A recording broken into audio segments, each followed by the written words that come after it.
Sempre existiu uma certeza inabalável na biologia, sabe? Aquela coisa que a gente aprende desde criança na escola. Uhum, a tal da data de validade. Exatamente. O corpo humano tem uma data de validade, uma linha de chegada que é inevitável. A gente cresce aceitando que o envelhecimento é tipo como a gravidade, é uma lei da física incontestável. Mas e se essa data de validade cravada no nosso DNA acabasse de ser apagada? Olha, é uma quebra de paradigma absoluta. O que a gente está vendo agora nos dados mais recentes desafia séculos de conhecimento médico. E é exatamente por isso que estamos aqui hoje.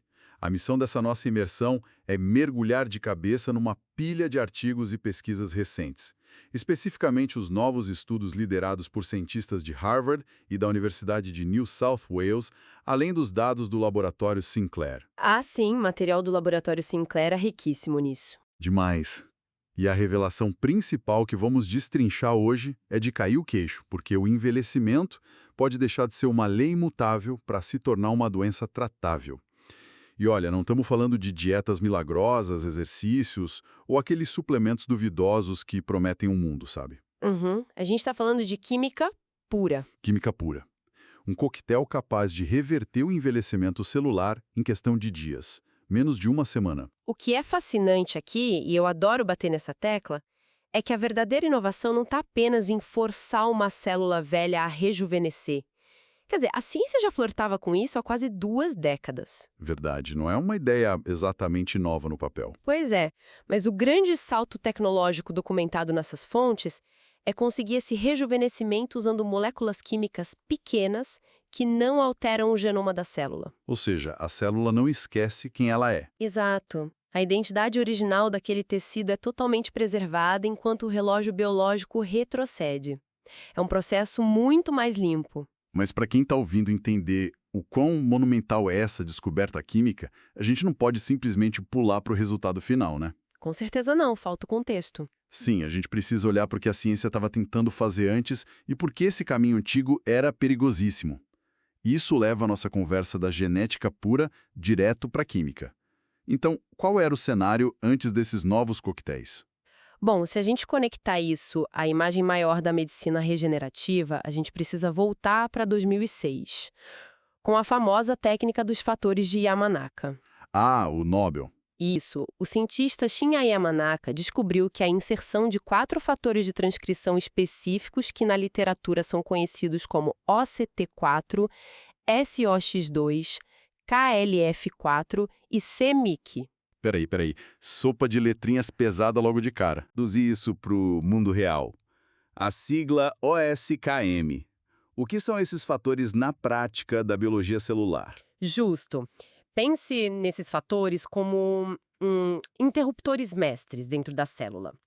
O que a equipe de Yamanaka fez foi provar que se você ligar esses 4 interruptores numa célula adulta, tipo uma célula da pele, ela esquece que é pele. Ela sofre uma amnésia literal. Literal, ela é reprogramada de volta a um estado de célula-tronco pluripotente, como se fosse uma tela em branco pronta para se tornar qualquer coisa no corpo humano. E foi isso que rendeu o prêmio Nobel a ele. Nossa, foi uma revolução absoluta na época. Pegar uma célula velha e cansada e transformar ela numa folha em branco de novo. Mas a biologia nunca é tão simples e generosa assim, né? Longe de ser simples. Havia um grande problema genético e estrutural aí. A técnica apagava totalmente a identidade da célula, como a gente falou, e o pior, trazia um risco altíssimo de gerar tumores muito agressivos. Os teratomas. Isso mesmo, se a reprogramação não fosse perfeitamente controlada, era um desastre. No início das pesquisas, os camundongos submetidos à expressão contínua desses fatores morriam em poucos dias. Caramba. Eles desenvolviam múltiplos cânceres. A ciência até tentou contornar isso retirando um dos fatores que já era conhecido por causar câncer e tentou aplicar terapias genéticas usando vírus para entregar esses genes de uma forma um pouco mais controlada. Usar vírus para alterar o DNA só de ouvir isso já soa incrivelmente complexo e arriscado. E é muito arriscado. Funcionou em laboratório, tá? Mas a terapia genética esbarra em barreiras imensas na vida real. É absurdamente cara, é difícil de ser entregue em larga escala para bilhões de pessoas e carrega riscos sistêmicos graves, Você está introduzindo material genético externo no corpo de forma permanente. Tá, então vamos parar para desempacotar isso com cuidado. Se a ideia das novas pesquisas é mudar dessa terapia genética super arriscada para química pura, a gente ainda está, na prática, jogando um banho químico numa célula velha para forçar um reset. Uhum. Essencialmente, sim. Então, o que impede essa célula de dar um reset completo, esquecer que é uma célula do fígado, por exemplo, e virar um tumor bizarro? Porque, historicamente, brincar de Deus com o relógio celular sempre resultou em câncer, como a gente acabou de ver. Como esses novos artigos provam que agora a parada é diferente? É aí que entra o pulo do gato desse estudo de Harvard. O desenvolvimento desses novos coquetéis químicos, que eles apelidaram nos relatórios de EFC, Que é o Early Fusion Cocktail, né? O coquetel de fusão inicial. exatamente. O modelo mais famoso ali é o VC6TF, e ele resolve exatamente esse dilema do câncer. O objetivo dos pesquisadores era extrair apenas os benefícios do rejuvenescimento, que acontecem logo nos primeiros dias do processo de Yamanaka. Ah, entendi. Eles queriam puxar o freio de mão antes que a célula perdesse a identidade e virasse uma célula tronco. É tipo um rejuvenescimento com limite de velocidade, basicamente. Perfeita analogia. Eles testaram milhares de combinações de moléculas pequenas em laboratório e descobriram que uma química específica consegue limpar a sujeira acumulada na célula. Sem tocar no código-fonte? Isso. Ela ativa os caminhos de reparo sem reescrever a sequência do DNA e sem apagar a função celular original. A célula rejuvenesce, mas continua sabendo exatamente o que ela é. A pele continua sendo pele. Certo. Mas aí me vem uma dúvida que eu acho que muita gente ouvindo também deve ter. Se o DNA original não é alterado pelo coquetel e a célula continua sendo ela mesma, o que exatamente está envelhecendo? Ah, essa é a grande questão. Onde é que está o defeito inicial? Porque aceitar isso exige uma mudança drástica na forma como a gente entende a própria natureza do corpo humano. A gente sempre ouviu falar que o envelhecimento era só desgaste físico, tipo uma máquina. A visão clássica, de fato, é a teoria do desgaste. A ideia de que o corpo é como um carro velho. Que vai perdendo as peças. O motor funge, a lataria enferruja depois de décadas de uso por causa de mutações aleatórias no código do DNA. Mas as pesquisas que estamos analisando mostram que essa teoria está, no mínimo, incompleta. Eles falam da teoria da informação do envelhecimento, certo? Exato. A verdadeira causa do envelhecimento celular, segundo essa teoria, não é a quebra do código genético, mas sim a perda de informação epigenética. Epigenética. É a palavra da moda hoje em dia. Mas vamos trazer isso por concreto. É por isso que, sei lá, o cabelo fica branco ou a pele perde o colágeno? Não é por falta de material genético para produzir a cor ou a firmeza, mas porque a célula, de alguma forma, esqueceu como fazer isso. O genoma é a sequência de DNA, é a informação digital pura. O código imutável. Isso. Já o epigenoma é o sistema analógico que fica por cima do DNA. É ele quem diz para a célula quais genes devem ser ligados ou desligados em cada momento específico. É o painel de controle. Perfeito. É o epigenoma que faz uma célula do olho ser completamente diferente de uma célula do estômago, mesmo as duas tendo o mesmíssimo código de DNA guardado nelas. Faz todo sentido. E o que acontece com o tempo é que a estrutura ao redor desse DNA, a cromatina, sofre um acúmulo de ruído epigenético. Marcas químicas se acumulam nos lugares errados, e aí a célula simplesmente fica confusa e perde a capacidade de ler os genes corretos. Sabe o que me vem à mente lendo esses artigos? E eu acho que é uma imagem muito clara para a nossa audiência. É como se o DNA fosse o hardware de um computador que continua intacto lá dentro, perfeitinho, e o epigenoma fosse o software que acaba sendo corrompido com o tempo e cheio de bugs. Essa comparação do hardware e software é excelente. Ou melhor ainda, imagina um CD de música. O disco físico. Isso. A música, que é o nosso DNA, ainda está gravada no disco de forma idêntica ao dia em que saiu da loja. Mas o CD rodou tantas vezes, caiu no chão, foi usado, que está completamente arranhado por baixo. Cheio de marcas de uso. Exato. Aí o laser vai ler e a faixa começa a pular, toca a música errada, ou o som fica mudo. Esse coquetel químico que eles descobriram atua basicamente como o primeiro polidor de CDs biológico do mundo. Ele não precisa regravar a música, ele só tira os arranhões para a música tocar limpa de novo. Eu adoro a analogia do CD. Ela ilustra o processo muito bem, mas com um detalhe crucial sobre como isso funciona quimicamente no nosso corpo. Manda. O nosso CD biológico está constantemente tentando se arranhar de novo devido a fatores ambientais, alimentação, estresse celular. O desgaste natural do dia a dia. Isso. O que os produtos químicos do coquetel IFC fazem é interagir fisicamente com as proteínas que envolvem o DNA. Eles dissolvem marcas químicas específicas. Como se fossem os arranhões no disco. Exato. São grupos metil mal posicionados que agem como esses arranhões, bloqueando a leitura do laser. O coquetel remove esse ruído sem tocar na sequência base da música. E o mais impressionante, e isso explica a capacidade que a célula tem de lembrar sua função juvenil, a informação da juventude nunca foi perdida. Ela só estava soterrada. Perfeitamente. Estava soterrada sob camadas e camadas de ruído epigenético. O coquetel limpa os arranhões e restaura a leitura correta. É fascinante. É lindíssimo no papel.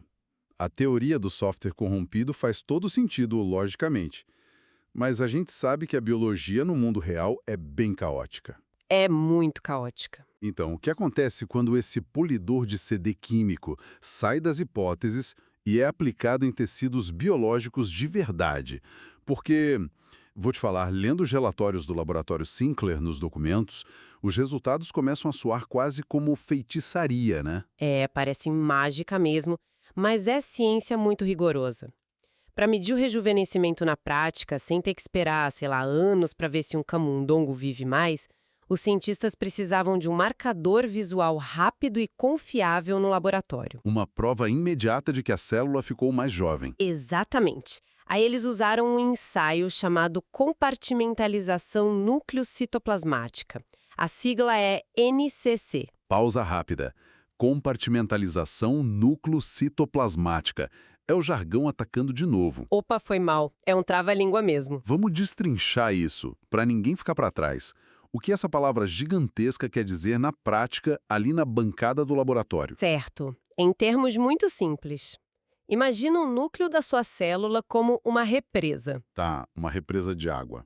Uma célula jovem e saudável mantém certas proteínas estritamente presas dentro do núcleo e outras do lado de fora, no citoplasma. A represa é firme, não vaza nada. Mas em células velhas ou senescentes, essa represa começa a rachar e vazar. Começa a dar infiltração. Isso. O núcleo derrama proteínas para onde não deveria. Esse vazamento é um sinal universal de velhice na biologia. A gente observa isso em células humanas, em ratos e até em vermes e leveduras. Então eles usam essa represa rachada como um medidor universal. Se está vazando, é velho. Exato. E aí entra o teste. Nos experimentos relatados nas fontes, os pesquisadores pegaram células humanas completamente senescentes, aquelas que já pararam de se dividir e estão vazando proteínas por todos os lados, e aplicaram os coquetéis EFC. E o que aconteceu? O resultado foi assustador no bom sentido. Em menos de uma semana, as barreiras nucleares se fecharam novamente, o vazamento parou completamente, a represa foi consertada. Em menos de uma semana? Menos de uma semana. E olha, não foi apenas uma melhora visual da estrutura. Isso foi comprovado através de relógios transcriptômicos. Relógios transcriptômicos seriam o quê? Ferramentas que medem a idade baseada na expressão ativa dos genes, lendo o padrão do tal do software epigenético em tempo real. Exatamente isso. E esses relógios mostraram que as células reverteram sistemicamente a sua idade biológica. Elas ficaram, em termos práticos e matemáticos, anos mais jovens. E quando os testes passaram de placas de Petri no laboratório para organismos vivos, no caso os camundongos, A parte dos animais é incrível. é de explodir a cabeça.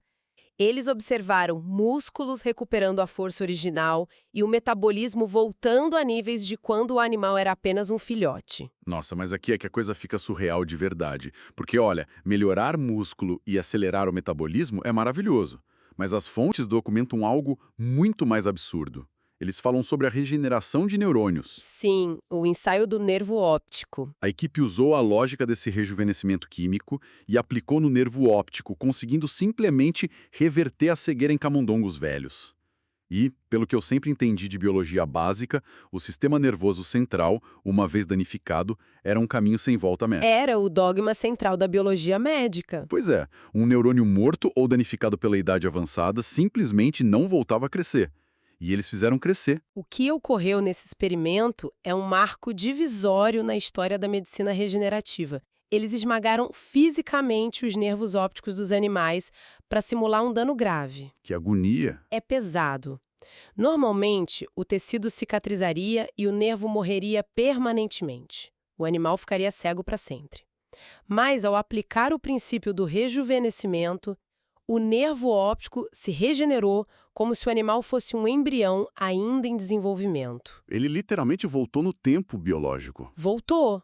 O tecido não estava morto de forma irreparável. Ele apenas precisava de acesso ao seu próprio software de juventude para religar os mecanismos de crescimento que estavam desligados pela idade. Para tudo, isso é gigantesco. Porque se a ciência consegue regenerar neurônios do sistema nervoso central, significa que não estamos mais falando apenas de estética, certo? De forma alguma. A estética é um efeito colateral irrelevante perto disso. Exato. Não é sobre tirar rugas, botox ou viver com uma pele mais firme. Qual é o real impacto dessa descoberta química para as doenças cerebrais severas? O impacto direto é a completa redefinição de como a gente vai abordar as doenças neurodegenerativas no futuro próximo. Estamos falando do potencial de cura real e tangível para Alzheimer, Parkinson, vários tipos de demência. Isso muda o jogo completamente. Muda demais. Hoje, a medicina atua apagando incêndios, sabe? A gente tenta combater os sintomas e diminuir os acúmulos daquelas placas no cérebro que causam as doenças. Mas enquanto a gente faz isso, a idade subjacente do cérebro continua avançando implacavelmente. O relógio continua rodando contra o paciente. Isso. Com essa quebra de paradigma, a gente passa a tratar a própria velhice celular não como uma etapa imutável da vida que por acaso causa doenças, mas como a condição pré-existente central. A causa raiz. Exato.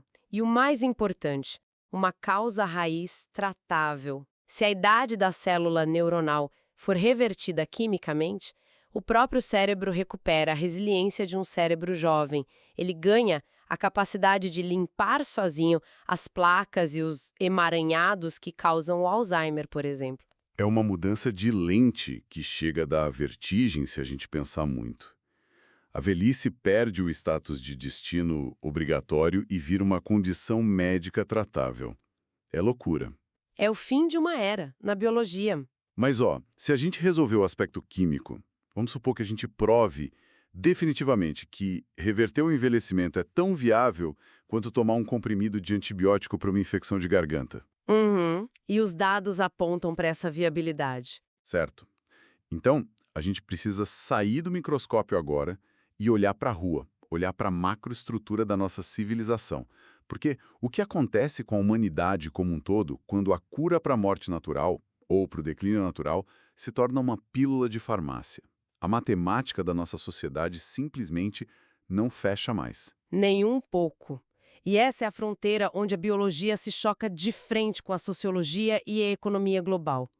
Os documentos que a gente analisou trazem projeções preditivas muito claras e bem assustadoras sobre isso. O abalo nas estruturas sociais vai ser absurdo. Algo nunca antes documentado na história da nossa espécie.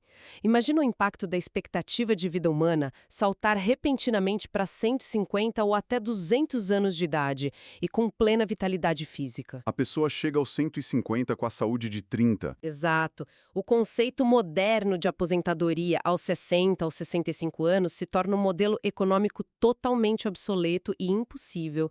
Nenhum Estado conseguiria sustentar uma população que vive mais um século inteiro sem produzir. Falaríamos de trabalhar por 100, 120 anos seguidos. Mudar de carreira 10, 15 vezes ao longo da vida. A economia precisaria ser reinventada do zero. E pensa na estrutura familiar. Teríamos o potencial real de ver 5, 6, talvez 7 gerações convivendo simultaneamente nos almoços de domingo. Bisavós, tataravós. Sim, bisavós com aparência física de 30 anos convivendo com os tataranetos que também parecem ter 30. A noção do tempo e do envelhecimento ia bugar a nossa cabeça. Mas, além desse impacto estrutural e familiar, as fontes discutem riscos muito densos atrelados a essa revolução, né? Os relatórios dividem esses riscos em duas categorias principais bem preocupantes. O primeiro é o risco biológico sistêmico em longo prazo. Aquele medo do câncer que a gente mencionou antes voltar assombrando. Basicamente, embora os coquetéis EFC sejam infinitamente mais seguros que a técnica original de Yamanaka e projetados para não apagar a identidade celular, nós ainda estamos induzindo uma reprogramação na maquinaria mais fundamental da vida. E a gente não testou isso por 100 anos seguidos num ser humano para ver o que dá. Perfeito, não temos como saber. Um erro minúsculo nesse reset, aplicado sistemicamente em bilhões de células de um corpo humano durante décadas a fio, poderia, teoricamente, gerar formas de cânceres ou falhas em cascata que a biologia atual nem sequer tem nome para classificar ainda. E isso nos leva direto para o segundo risco, que para mim acendeu uma luz vermelha gigantesca lendo os documentos. O risco econômico e o controle de acesso. O problema da desigualdade, claro. Sim.